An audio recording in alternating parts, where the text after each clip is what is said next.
everyone, I'm here to film my favourite books of 2015. It actually falls that I found 10 books that I like best in 2015. I didn't attempt to find a top 10, but when I was looking through what I read, it just naturally fell to 10, and then I was able to put them in an order. So number 10 was Norwegian Wood by Haruki Murakami. It's the first and only book I've read by Haruki Murakami. I absolutely love the writing. It's beautiful. It's like poetry all the way through. It's just such a melancholy, beautiful book that it transported me to snowy Japan. Loved the characters, felt empathy with the characters, really loved the writing, so I definitely will be reading more Murakami, and I'm really glad that I started with this one. Number 9 is Persuasion by Jane Austen.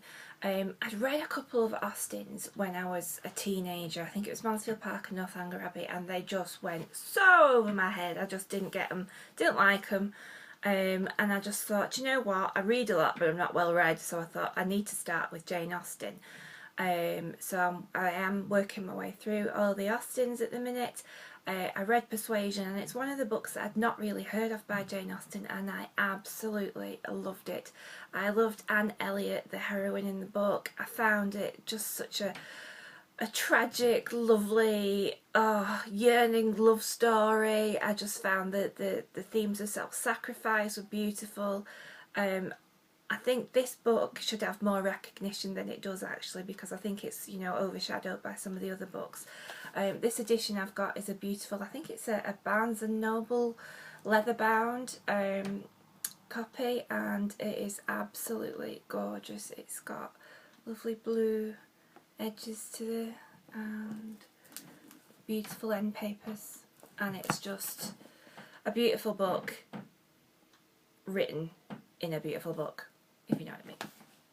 Number 3 I don't actually have a copy of because I read it on my Kindle, and it's We Need to Talk About Kevin by Lionel Shriver.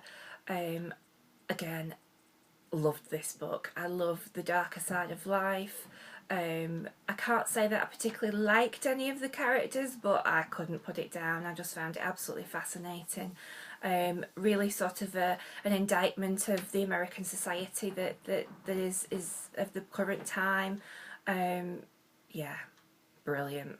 It's the only book I've read of Lionel Shriver so far, and I think, you know, based on that standard, she'll definitely be somebody I want to read more of.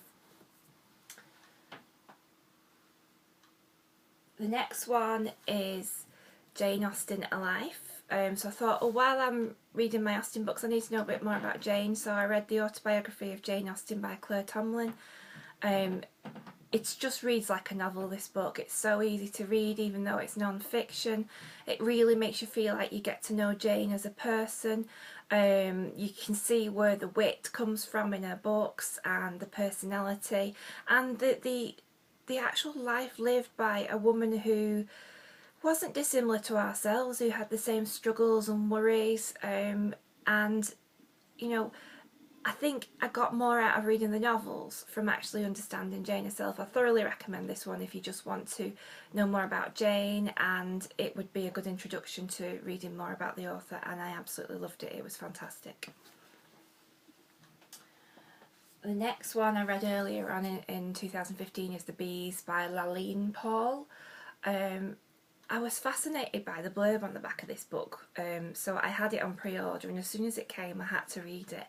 The protagonist of the book is actually a bee called Flora 717. There are no humans in the book. It's all set through the eyes of Flora, and she's our narrator all the way through it. And it's so cleverly done, where obviously the author has done so much research into the natural history of bees, but weave that into an absolutely compelling story that I was so rooting for Flora reading the book. I was so behind her. I so wanted everything to work out for her. There were ups, there was downs, there was drama. It was absolutely brilliant, an absolute page turner, fantastically written, so well imagined, and I thoroughly recommend it. It was great.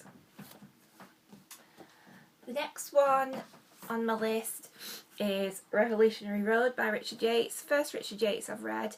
I picked this up because I heard it recommended on Mercedes Bookish Musings channel. I think she said it was her actual favourite book of all time, so I tend to really enjoy the books that she reads. So I thought, well, if she loves it, I'll love it. And again, another book that I just found amazing. It's almost like The Great Gatsby, but 30 years later. Again, none of the characters were particularly nice. They were all quite vile, but so real and so well-rounded, and you sort of got the glimpse behind the net curtains, really, of, you know, that putting on the face of suburban life and everybody's got to live a certain way and it's all not what it seems. Dark, tragic, absolutely amazing. Again, the writing was like poetry. Absolutely loved this. It's in a beautiful vintage edition that I've got with the red spine. Would certainly want to read more of Richard Yates this year. The next one is Harry Potter and the Philosopher's Stone, the illustrated version. I have said before that I haven't read the Harry Potter books. I'm of an age where when they all came out I was busy working and having children and they kind of passed me by. I did read Harry Potter and the Philosopher's Stone on a holiday once about 10 years ago, but it just didn't do it for me. So I never bothered reading the rest of the series, but this book just was so beautiful. I asked for it for Christmas and I have to say it's the best Christmas present I got this year. And I started reading it over Christmas and I was just transported to another world. The illustrations are beautiful inside. I mean, if you can just go to a random page and you just get absolute stunning gorgeousness on every page, and the writing is superb, and I love the characters, and I loved travelling to Hogwarts and that other world and magicalness, and it was great.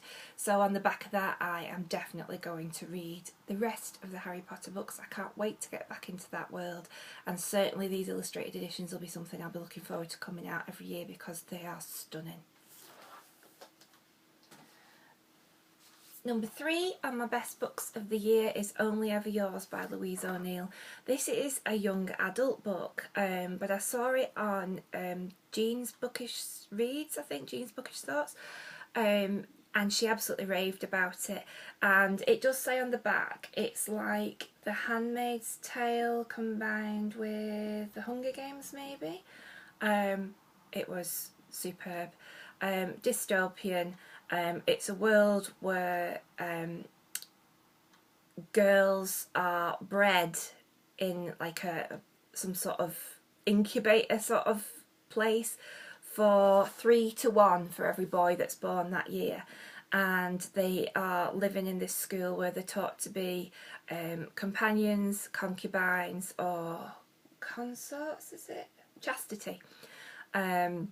The companion ones are the ones who get to be chosen to be married to the boys and give birth to sons, because they can only give birth to sons. The concubine is what it says, and the chastity remains at the school to teach the next generation. It is a fantastic feminist piece of literature. Just not only for young adult market, I absolutely loved it. It's a page turner. It horrifies you at the same time as it amazes you and it transfixes you. It's scary in that you can just see, if you take some of the themes that are in society today that little bit further, that we are not that far away from things in this book. It's dark, it's scary, but it's brilliant, and I think everybody should read it. Number 2 in my best books of 2015 is Pride and Prejudice by Jane Austen. I'd never read it. I'd seen all the Colin Firth adaptations and the film adaptations, and I've always loved it, but I've never read the book. So I actually sat down and read it, and oh, stunning. Loved it. Witty, romantic, fabulous, just so well written, just so amazing. You can see why it's the absolute classic book that it is today. And it's probably a book I will reread. I'm kind of glad I saved it to now, because, you know, it's a book that I enjoyed this year. It wasn't something in my past, but just amazing. I mean, there's nothing I can say that's new to add to the comments about Pride and Prejudice, but this was just fantastic. Loved it. And my number one favourite book of the year was Rebecca by Daphne du Maurier. I have watched the film of this with Laurence Olivier and Joan Fontaine so many times. It is one of my favourite films of all time. But again, I'd never read the book. I'd only ever read Jamaica Inn by Daphne du Maurier, which was, again, a really good read. But it's one of them where, you know, I read a lot, but I'm not well read, so I read Rebecca. Brilliant. Absolutely brilliant. That first line, last night I dreamt I went to Manderley again, and that was it. I was hooked in. Stunningly well written, absolute page turner. Love the characters, love the dark themes in it. An absolute great read, and again another book that I will probably go back to, and rounded off a great year of reading. I realise there's quite a few classics in my top 10 this year. That wasn't intentional, but maybe that's the reason why they're classics. I'd love to hear what your favourite books of 2015 were, and speak to you all soon. Bye!